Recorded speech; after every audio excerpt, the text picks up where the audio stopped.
আমরা এখন রয়েছি উড়িষ্যার সূর্য মন্দির। সবাইকে গুড মর্নিং। এই যে সূর্য মন্দিরটা দেখো, আমরা একটু দূরে আছি, চলো যাই।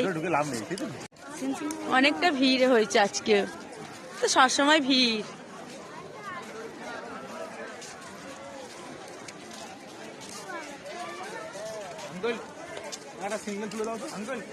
যাবো। কি দারুণ লাগছে, আমাদের দারুণ লাগছে। জিতু কোথায় গেল? সে তো ওইখানে চলে গেছে। জিতু আগে আছে, এসো না। নাহলে আগে ওপর দিয়ে আমরা পুরো ঘুরেছিলাম। সেই দূরে সূর্য মন্দির।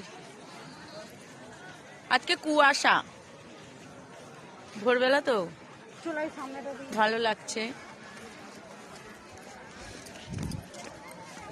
কাকিমা চলুন।